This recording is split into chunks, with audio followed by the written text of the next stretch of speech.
اذا كنت في صلاتك فصل صلاة مؤذن کہ دیکھ تو نمازی آدمی تو نماز پڑھتا ہے مگر اب جب نماز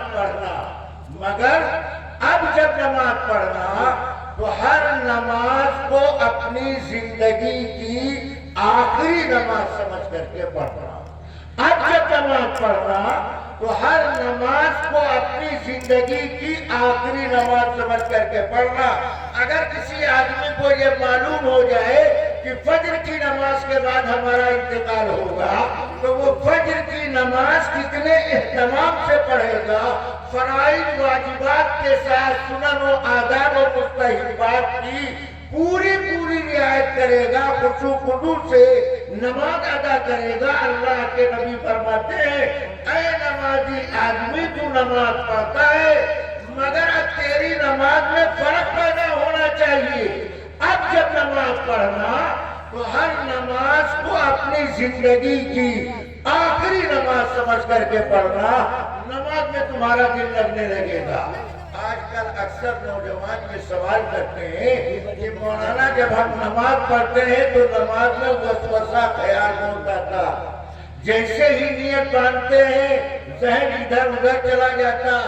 نماز میں وسوسہ خیالات کیوں آتے؟ پہلی وجہ اس کی یہ ہے جن کی طہارت پاکی میں کمی ہوتی ہے ان کو نماز میں وسوسہ زیادہ آتا. جو پاکی طہارت آبدست صحیح سنت کے مطابق اہتمام کے ساتھ نہیں کرتے ان کو نماز میں وسوسہ زیادہ آئے گا. نجاست ناپاکی کی وجہ سے شیطان کا تسلط آسان ہوتا ہے, اور جس قدر آدمی پاکیزہ صاف ستھرا رہے گا شیطان اس سے دور بھاگتا رہے گا. تو وسوسہ پیدا ہونے کی پہلی وجہ طہارت میں کمی پائی جاتی ہے, اسے اپنے پاکی پر نگاہ ڈالنی چاہیے. دوسری چیز, جب نماز میں وسوسہ پیدا ہو تو اس کی دوا کیا ہے؟ اس کی دو دوا ہے, دھیان سے سنو. پہلی دوا, جو آپ نماز میں پڑھ رہے ہیں دعائیں, آیتیں, کلمات, تسبیحات, وہ اتنی زور سے پڑھیں کہ آپ کے کان کو سنائی دے. انسان کی فطرت کا تقاضا ہے, کان سے آواز پہنچتی رہتی ہے تو ذہن ادھر ادھر نہیں بھٹکتا, اور جب کان میں آواز آنی بند ہو جاتی ہے تو ذہن ادھر ادھر ہو جاتا ہے. اس لیے نماز کی دعائیں اتنی آواز میں پڑھنا چاہیے کہ آدمی کے کان تک آواز جائے, ذہن اس کا ادھر ادھر نہیں جائے گا. اور وسوسہ دور کرنے کا تیسرا علاج یہ ہے کہ جو لوگ معانی جانتے ہیں آیتوں کے, دعاؤں کے, کلمات کے, جب وہ نماز میں یہ دعائیں, کلمات, آیتیں پڑھیں تو معانی کی طرف دھیان جمایا کرے. نماز میں ذہن ادھر ادھر نہیں جائے گا. ہم چونکہ ان چیزوں کا اہتمام نہیں کرتے اس لیے ہمارا ذہن ادھر ادھر جاتا. ایک ساتھ نماز پڑھتے تھے مگر اکیلے پڑھتے تھے, جماعت سے نہیں پڑھتے تھے. لوگوں نے کہا تم جماعت سے نماز کیوں نہیں پڑھتے؟ تو کہنے لگے قرآن میں لکھا ہے اکیلے پڑھو, جماعت سے نہ پڑھو. یا اللہ, قرآن میں کس کا کیا بگاڑا کہ جس کا جی چاہتا ہے وہ قرآن ہی پہ حملہ کر بیٹھتا ہے. اب یہ کہتے ہیں قرآن میں لکھا ہے اکیلے نماز پڑھو, جماعت سے نماز نہ پڑھو. تو قرآن پڑھنے والے, جاننے والے تو بہت سارے لوگوں نے کہا قرآن میں کہاں لکھا؟ تو کہنے لگے قرآن میں صاف کلیئر لکھا ہوا ہے ان الصلاۃ تنہا. دیکھو صاف لکھا ہوا ہے قرآن میں, بے شک نماز تنہا. اب قرآن کھول کے صبح دیکھ لینا, یہ لفظ تنہا جو قرآن میں لکھا ہے چھوٹی ہا کے بعد یا اور یا کے اوپر کھڑا الف لکھا ہوا آپ کو ملے گا. یہ عربی کا لفظ تنہا ہے, اور عربی میں لفظ تنہا کے معنی آتے ہیں روکنا, منع کرنا, دور کرنا. اور اردو میں جو لفظ تنہا لکھا بولا جاتا ہے چھوٹی ہا کے بعد کھڑا الف, اس کے معنی اکیلا. اب اس نے لفظ لیا اردو کا اور سپلائی کیا عربی میں. لفظ بول رہا ہے قرآن کا, معنی کر رہا ہے اردو کا. وہاں آیت کا مطلب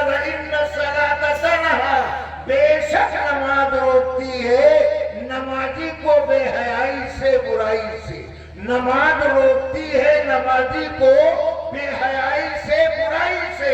مگر میں آپ سے پوچھتا ہوں، ہم 20 سال سے 30 سال سے نماز پڑھ رہے ہیں، مگر ہماری نماز ہم کو برائی سے نہیں روکتی۔ ایک نمازی ہے 20 سال سے داڑھی کٹا رہا تھا تو کٹا رہا ہے، داڑھی چھلا رہا تھا تو چھلا رہا ہے، جھوٹ بول رہا تھا تو بول رہا ہے، حج بھی کر لیا، نماز بھی پڑھ رہا ہے، 5 وقت کی نماز پڑھتا ہے۔ آخر اس کی زندگی سے اس کی نماز برائی کیوں نہیں ختم کرتی ہے، جب قرآن کا اعلان ہے ان الصلاۃ تنہی عن الفحشاء والمنکر، کہ بے شک نماز بے حیائی سے برائی سے نمازی کو روکتی ہے، اس کی نماز اس کو برائی سے کیوں نہیں روکتی؟ نعوذ باللہ، نماز میں اثر ختم ہو گیا؟ نہیں، نماز میں اثر باقی ہے، پھر اس کی نماز اس کو برائی سے کیوں نہیں روکتی؟ جواب سنو، دھیان سے سنو تو بات سمجھ میں آئے گی، ورنہ 1 بجے رات کے بعد پڑھا ہوا آدمی بھولنے لگتا ہے، آپ کتنا سمجھیں گے یہ تو وقت بتائے گا۔ نماز نمازی کو بے حیائی سے روکتی ہے، مگر ہمارے آج کل کے رسمی نمازی ان کی نماز ان کو برائی سے کیوں نہیں روک رہے؟ جواب، جیسے ہر صاحب اولاد باپ اپنے بیٹے کے بارے میں یہی فکر دل میں رکھتا ہے اور اپنے بیٹے کے بارے میں یہ چاہتا ہے کہ ہماری اولاد کسی غلط جگہ پر نہ بیٹھے، جوا کھانا، شراب کھانا، زنا کھانا، غلط جگہ کے اوپر نہ بیٹھے، اپنی اولاد کو غلط جگہ بیٹھنے سے ہر باپ روکتا۔ کچھ اولادیں تو باپ کی بات مان لیتی ہیں، مگر کچھ آج کل کے نوجوان ناہنجار نابکار قسم کے لڑکے اپنے باپ کی نصیحت کو نہیں مانتے، غلط جگہ پر بیٹھنا چھوڑتے نہیں، تو کیا کہا جائے گا؟ باپ نے بیٹے کو روکا نہیں، باپ نے بیٹے کو روکا مگر نافرمان بیٹا رکا نہیں۔ اسی طرح نماز نے نمازی کو بے حیائی سے روکا، مگر اس نسلی نمازی نے نماز کی بات کو مانا نہیں۔ اللہ کے پیغمبر کی حدیث کو نصیحت کرتے ہیں، اب جب نماز پڑھنا تو ہر نماز کو اپنی زندگی کی آخری نماز سمجھ کر کے پڑھنا، اس طرح نماز میں جان پیدا ہو۔